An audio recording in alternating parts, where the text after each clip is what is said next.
Welcome back. Okay, so we are in Module 6 of Literacy Education, a course created by East Carolina University for Teach for America. We're going to be looking at children's literature and how we can take seriously the books that really matter to kids.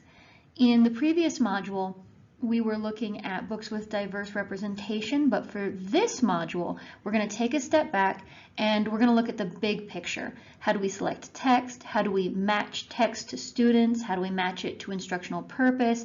And all of those sorts of ideas. Now, there are going to be some fantastic readings available to you. This is an immensely broad topic, but the mini lecture is going to focus on two things. One of my least favorite text selection methods and one of my favorite ways to think about text. So the least favorite method is going to be leveled text, and one of my favorite ways to look at text is called multimodality, which I will explain in more depth in just a minute. First, leveled text. What is that? The reason we're going to be addressing this at all is because it is widely used as a selection tool. And I wanted to address it here rather than in the readings because I want to make sure you fully understand what leveled text is, how it's created, and why it may or may not be the right choice for your reader. So leveled text are typically books that have been evaluated on a certain set of criteria and then grouped together to align with student learning. There are a variety of criteria that leveling methods use to do this, and the purpose and effectiveness of how these evaluations are carried out will really impact how useful the level measure is for you, for your students, and for your planning of instruction. There are 8 common characteristics, although there are more. There are leveling methods that don't use this many, but let's just go with these 8 to start us off. First, the length. Now, this could be the length of pages in longer texts. It could be the number of words, number of sentences, number of syllables even. Anything to do with the length of the text. This is going to be incorporated into most of the leveling methods that you could look at and find. Most consider length, at least somewhat. Another one is vocabulary. Well, what are the number of high-frequency words? How many syllables again? This could be either in vocabulary or in the length. And one of the reasons that this is a tricky category to evaluate on is one, unlike length, the number of pages, it doesn't really change no matter what grade level or reading level you're at. Whereas the number of high-frequency words, well, high frequency is referring to those tiered words in a lot of ways, right? And we talked about how tier 1 words for a first grader are going to be very different than tier 1 words for an 8th grader. So when we are trying to determine what a high frequency word is in a leveling method, we have to recognize that someone decided which words they considered high frequency, which ones they considered high complex. So that adds a little layer. Next one is text structure. This means the way the text is organized. So how has it been laid out, and is that going to be more or less confusing? Sentence complexity. That's the structure of the sentences. How many phrases and clauses? We're really getting into more difficult things to judge. Illustrations. Now, illustrations, the number is often used.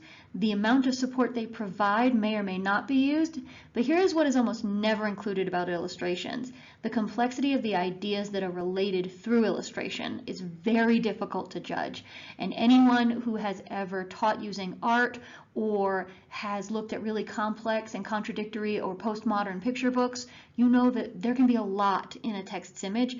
Diagrams will fall under this idea of image sometimes. And the complexity of understanding a diagram really can't be conveyed just by counting the number of words in that diagram. So it's an aspect of text that we don't have a great measuring system when it comes to these leveled readers. And it's just something to keep in mind. Text layout, the font size, the space between words. Illustration can sometimes be included in this layer as well. All these different leveling methods use different sets of criteria, and that's why there's a lot of variety in what's being included where. So text layout, font size, for example, there are fonts that are easier to read. General rule of thumb is that a sans serif font is better for presentations, something that is visually presented in a large format, whereas serif fonts are better for reading in smaller text. Serif fonts quite literally have little bits at the end of the letters. Sans serif fonts do not. I am currently using a sans serif font because this is a presentation.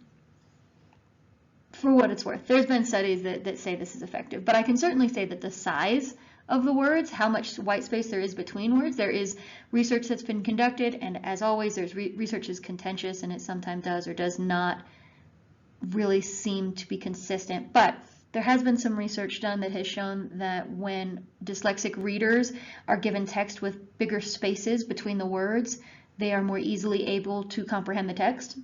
So this can really play a big role. Topics or themes. So how familiar is the content? So subjective, right? Because the familiarity for one person will be very different from the familiarity to another. And that's a tough way to level text. Some of them take it into account, some of them don't. And then features. And here we're talking about literary features like plot, figurative languages, metaphors, that sort of stuff that can really deepen the complexity of the text, but again is difficult to judge and difficult to calculate.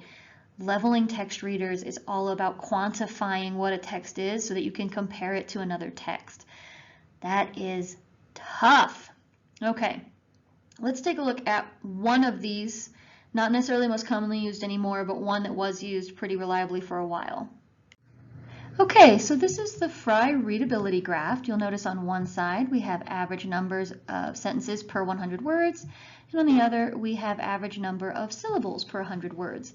Fairly easy to follow. You could take 100 words from any text, count how many sentences are within those 100 words, count how many syllables are within those 100 words, plot them on this graph, and you're going to have the readability as judged by this particular formula.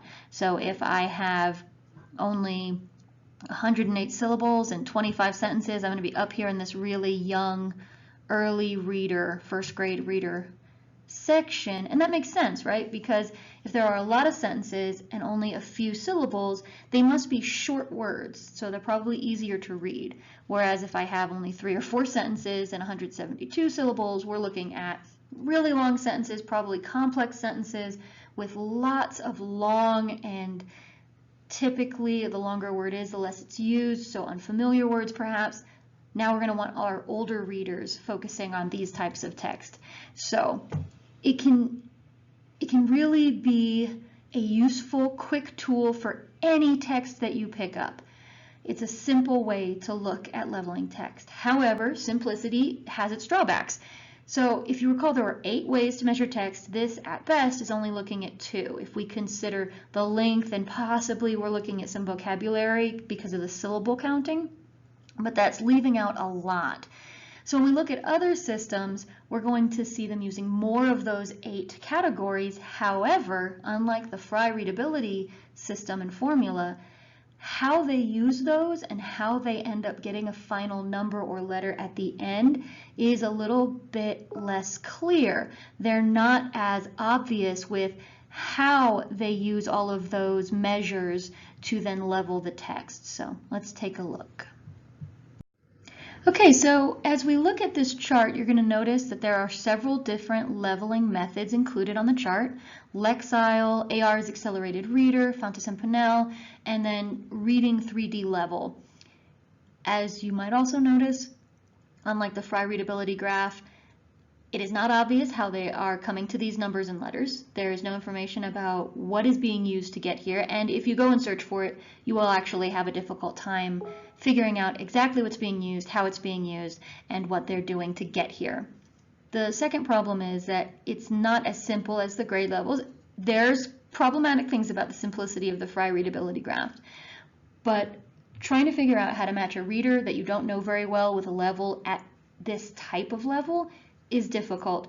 And another little nuanced issue with these sorts of levels is that they tend to not be consistent because they're drawing from different measures of the text, but not measures that you can tell. It can often be confusing trying to translate between the two.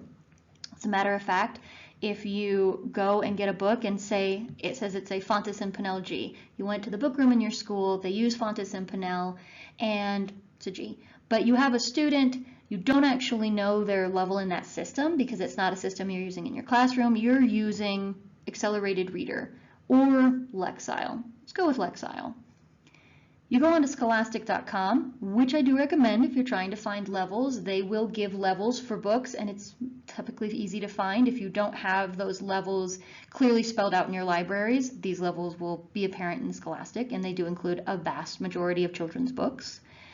Now, I look at that G, and it is a 200. Oh, just like on this nice chart. That's fabulous.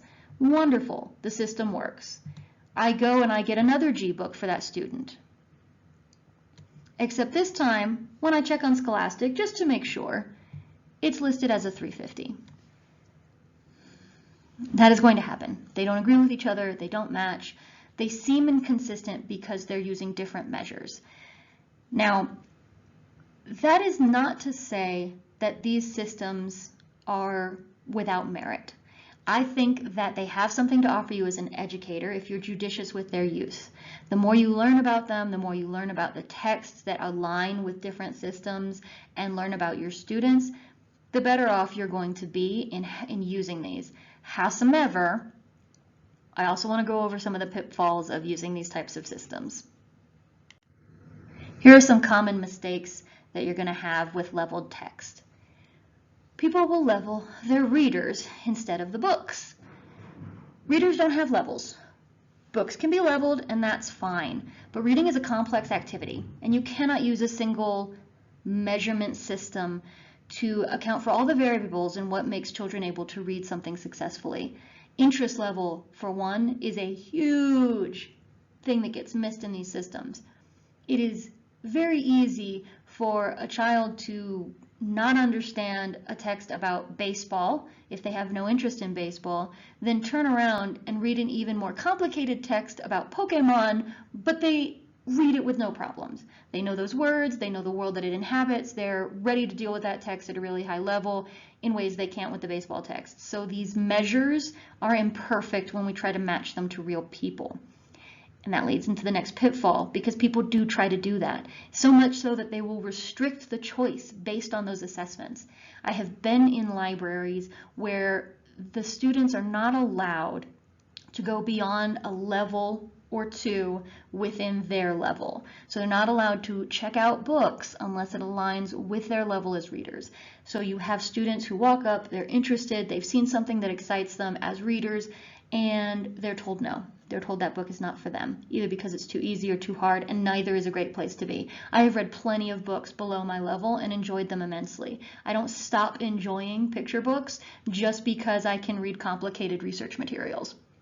I like to read what I like to read. I have also been given texts that are way out of my stratosphere, and I find them challenging and interesting, and I might not understand them fully, but I still enjoy the process, and I like having the opportunity to do that. That inflexibility is really frustrating. And lastly, organizing those books by the leveling systems. It might seem easy and helpful for your students to give them a level and then organize your library that way so they can easily find books in their level. What can happen though is that instead of you labeling your readers as a level purposefully, you're going to have them labeling themselves. They're going to assume that what matters is the level if that's how you organize it. Not everybody, big sweeping comments, right? It's not everybody, but a lot of students will do that. They'll become identified by the letter or the number of themselves as a reader instead of developing a deep love of books based on what they like and what they enjoy. So if you need those, put them on the inside of the book, keep a list of those levels, whatever you need to do, but don't organize by those levels. And I do mean levels, plural, because this is the other thing. Saying someone is at a level really doesn't understand how children learn to read and how they get better at reading. There are multiple levels. We're going to talk about 3 main levels for this way of looking at it. The independent reading level. So this would be in the gradual release of responsibility model. This is that really bottom tip that we talked about, where the student can do it all on their own, they don't need you, and you can just let them run with it themselves. If you are trying to figure out a level, one way to do it, there are always many ways, but one way to do it is to listen to them, do a running record, right? If they're at 98% oral reading accuracy or higher, that is an independent book. They don't need your help. If they take comprehension tests after these types of texts and they're scoring 90% or higher, they're probably fine and don't need any of your help with reading this text. Then there's the instructional reading level. That's where in the model, that's sort of the middle of the triangle, that's where they're doing something and you're supporting them, or you're doing something and just letting them start to help. That is, from an oral reading fluency perspective, 90 to 97%. That may seem high to you, but if kids are unable to read more than 10% of the words in the text accurately, they're going to almost inevitably not be able to comprehend it and certainly not enjoy it, and they're going to hit frustration. And we don't want our kids reading frustration level text very often. We would like to give our students opportunities to be successful readers, and we want them to have those opportunities as much as possible. If you are doing a running record and you realize, or just like listening in and you're just doing a quick one in your head even, just kind of trying to count how well they're doing, and you see that they're below 90% on their fluency, now if they're laughing and loving it, because obviously always more than one factor, right? If they are just enjoying the heck out of it, obviously it's fine. But if they are struggling and they're at that frustrated reading level, try and match them to a different book. Try and encourage them to find a book that's at a lower complexity or that they have more interest in and more familiarity with the topic, anything to help them get into a type of text where they can be more successful. How do you find these texts? You might have a book room in your school that's organized by reading levels. You could go to your local library. They might have something. If you are near us here at ECU, you could go to the Teacher Resource Center. We're always encouraging community members to try and take advantage, especially teachers, of those resources. You could go online. There's a lot of great resources online. ReadWorks, Newsela, Scholastic News, Smithsonian Tween Tribune. These are all great services. Some of them have pay versions, but they all have free versions as well. Newsela in particular, I would highly recommend, and ReadWorks to some extent, because they will offer texts at multiple levels. Newsela, for example, uses Lexile, and you can get a text that is on a single topic, but you can get it written at multiple levels. If you did something like a guided reading group, you would be able to have the different groups reading the same topic, so they have a shared classroom experience of knowledge, but with different complexity in those texts. So make sure you're checking those out if you want to use leveled text. On to a topic I'm a little more excited about, multimodality. There is so much more to text than print. Not all text looks like text. Story is presented in a million different ways. It can be a radio broadcast, it could be a movie, a video game, it could be a blog or a YouTube video. And if we want to have prepared 21st century learners, we talked about how being literate is a moving target. Now it's not enough to be able to read a print text and to be able to think critically about a print text. You need to understand more, and you need to be prepared to engage with texts that have multiple modes of communication. And let's talk about modes. The idea is that there are 5 general communicative modes: visual, oral, gestural, spatial, and linguistic. So what you can see, what you can hear, how you move your body, and then spatial is how you move your body or other things in larger spaces, and then linguistics, which is speaking, writing, reading, all of those things. And they can be combined in almost any way. Visual and oral, that could be movies, it could be a play. There's a lot of modalities that use that to tell story. Or you could play a video game, and some really complex video games use all 5 of those to be able to convey meaning, and that you have to integrate those meanings to get a full understanding of the text. We are increasingly multimodal. That's an important word, is increasingly. We've always been multimodal. Even if you look at a picture book, right, there's words and images. Even if you look at manuscripts from 1,000 years ago or 1,500 years ago, they combine the visual with the written, even in our saved text. It's just that now we even have the ability to record beyond just the page. Pardon? Let's take a look at some of those possibilities. So here's some different modes that we can use. For example, art. This is a painting. A lot is communicated in this painting by the colors that are used, by the words that are included, by the way that those things relate to each other in space. If reading print text is about understanding words, how words relate in sentences, how sentences relate in paragraphs, reading art a lot of the time is understanding the different elements like color, like line, like light source, how all of those things are related to each other to communicate information. And then you get into larger and larger aspects of that, just like any other text. Dance, very similar. There's the way we move, there's a movement in space, there's typically music that goes along with it, and it all integrates to tell some kind of story. Let's see if I can make this video play. And unfortunately, it looks like I cannot in this mode. That's okay, I had a backup. Here is the football play. So whether you're able to read the play on the field or read it in a diagram like this, this is still a textual experience of a certain kind. The ability to read what's being communicated by the physical space and body and then understand and analyze it so then you change your actions and how you move. It's a very complicated process. It is certainly a physical literacy that I wish sometimes got a little more credit.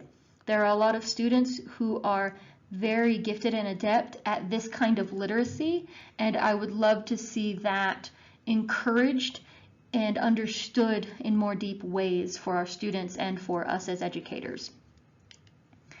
There is music, and music is written down in its own very special notation.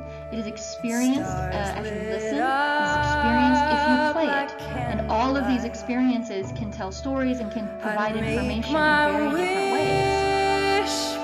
There are diagrams in science texts and other texts. They give information by combining writing and image in very specific ways. This usually support to understand. And of course my favorite programs, because they use all kinds of modalities. Alright, as much as I would love to continue to listen to this, let's move on. What you need to do next: read the required readings, as always, complete the activity, as always, take the quiz, and you're ready to move on to Module 7. Module 7 will be our final content module. I look forward to seeing you there. Have a great day, guys.